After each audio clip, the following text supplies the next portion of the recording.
What's up, guys? It's Justin Symbol from the God Bombs. I just came back from an awesome weekend in Chicago at RiotFest. So I want to talk about my experience at RiotFest. I didn't see all the bands, obviously. I'm just going to talk about how it was for me. So first, let's get this out of the way. Machine Gun Kelly called out Slipknot. He called them weird old men wearing masks.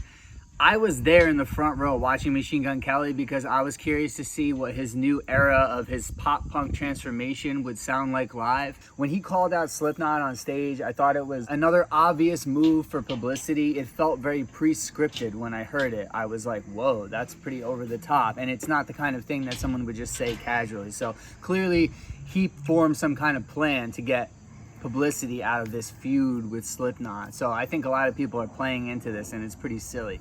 It's kind of similar to the Eminem feud that kind of put MGK on the map in a sense. Now I think he's trying to do it in the rock world with this Slipknot feud. So when he said that, I went over and I watched Slipknot. I thought Slipknot's set was pretty good. I mean, I've never seen them before. They were extremely professional, really heavy, really huge sound, awesome stage theatrics. I felt like they definitely earned their spot as like the final headliner of the entire festival. And I thought Corey Taylor had some good words for the fans and he made everyone feel really included, like we're all a family. And I felt like he genuinely meant it. I saw the Flaming Lips. It was really fun and psychedelic. The lead singer, Wayne, gave a long speech beforehand about how, oh, we're taking all the utmost precautions for COVID. It felt like he was kind of trying to pander to this whole obsession with COVID safety and stuff. And it's like, no, we really weren't. Let's be honest here. This was a super spreader event. People were not wearing masks for the most part. So it felt like he was kind of like doing a little virtue signaling up there. Like, look at me, I'm in my little plastic bubble and I'm really COVID safe. It's like, dude, shut the fuck up. If you care that much about COVID, you wouldn't be here. Let's be honest. But the set itself was really cool. I always love them live. They have really cool psychedelic colors and backdrops and visuals, and it was a really high energy performance. And halfway through, I was with a friend and she said she wants to go see Newfound Glory. Now, I am not a pop punk guy at fucking all. Newfound Glory was definitely the best at the festival. I saw Rancid, I saw Simple Plan, I saw Machine Gun Kelly. I probably saw some more people who could fit in that genre. Newfound Glory was super tight. Everything was live. The band was the most tight band of the entire festival. Newfound Glory killed it. They were super pro. I thought that the banter in between songs was great. The singer connected with the audience in a really professional way. I love how he emphasized the fact that the fans had banded together and helped artists during the pandemic and emphasized the community aspect and how lucky we are to be all together instead of kind of preaching about COVID and like the politics of COVID, like how the singer of Flaming Lips did. I also saw Health, who I'm a big fan of. Recently, they put out a single with 9 Inch Nails. I love their sound. I think it's really creative mix of like old school goth post-punk and then like some kind of new school pop elements with this really ethereal voice that the guy does. However, I didn't think that their set at RiotFest was super high energy. I thought the singer, he never really goes beyond this. It's like, dude, your music's really heavy. Like, occasionally you should like let loose and scream. And the guy has zero fucking stage presence, zero charisma. So I thought it was a little bit snoozy, I hate to say, which is a shame because I really do like the band Health. Run the Jewels did a great headlining set. I was curious how they were going to be able to get through such a long headlining set because let's be honest, all of their songs are very similar. It's just like a really amazing beat and then just rapping and rapping and rapping and rapping and rapping, and they just have bars and bars and bars. They don't really have like a lot of catchy hooks or like poppy songs. So I was like, how the hell are they gonna pull this off? But they did it really well because they would talk for a long time in between the songs and they had like some really fun exchanges between the two of them and they were kind of poking fun at themselves in a lighthearted way. So I felt like they kind of succeeded in making everybody relate to them.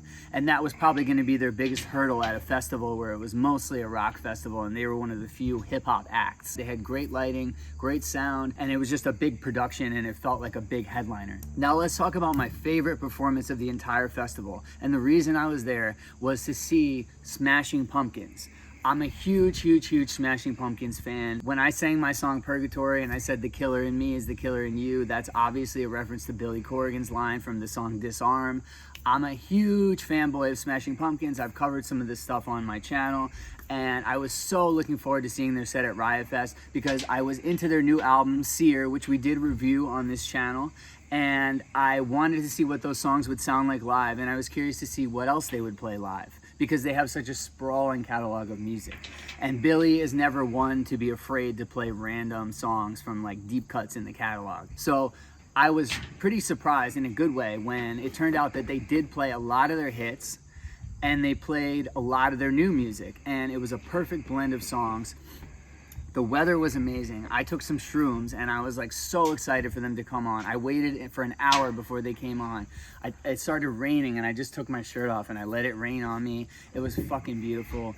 And then like the clouds came out and they covered the moon and it was all misty and foggy, and Billy came out and he started with The Color of Your Love, which was one of the songs off their new albums, Seer. I felt like the beginning of it, he didn't feel super confident. It was almost like a slow start, like a soft start, like, oh God, what's going on? He was just kind of on the stage alone with the mic. He didn't have the guitar or anything, and it felt more like almost a warm-up for what was to come. But song 2 is where it really kicked in. They played Bullet with Butterfly Wings, and as soon as he said, "The world is a vampire," the whole place fucking erupted. The rain started pouring down as they started playing this song, and there was one of the biggest mosh pits I've ever seen. It was like Woodstock 99 all over again. The whole place was just like swirling and churning in this 90s style whirlpool type mosh pits, and there were crowd surfers just coming every few minutes, it felt like, all coming towards the front of the stage. They fucking rocked it. They played a bunch of old classics and hit songs. They also played a bunch of new songs, and I love how their new electronic songs from Seer blend so well with the electronic era that they had in the 90s with the album Adore. So it felt like they finally sort of blended together their gothy electronic style that they were really going for before they broke up at the end of the 90s. And they kind of brought it full circle with this Seer album, and it was like a nice section of their set was like this electronic music. And they played songs like they played Ava Adore, and then they played songs from their new album, such as Ramona, Seer, the title track, and the song Witch was absolutely excellent from the new album. It has a heavy riff, and everybody was like, hey, yeah. It was fucking awesome. And the one thing I was hoping and praying for was to hear a song from Zeitgeist, because I feel like Zeitgeist is an incredibly underrated album from the Smashing Pumpkins. They did close with United States, which is like a 10-minute banger off of Zeitgeist, and it was just so fucking powerful. And they had a special guest guitarist come on stage for that, and he killed it. The energy was just through the roof. I was on cloud 9. I was tripping my face off with the shrooms and the weather, and everything was just like, couldn't have been more perfect. I had such a blast at RiotFest. I highly recommend it to anyone that wants to go check out like a rock festival that has a wide array of different kinds of artists and genres. I got to discover some new acts that I never heard about. I will say I was really shocked at Newfound Glory. I mean, they're not a new act, they've been around forever, but I never thought I would see them live. And they really did blow me away. So sometimes you go to these festivals and you get to see things that you weren't expecting. So that's my review for RiotFest. Thank you so much for tuning into our channel. Please like, subscribe, hit the bell icon for notifications, and stay tuned. I'm gonna have a big update coming very soon, all about the God Bombs and what our future music will be. Thank you so much. Bombs away.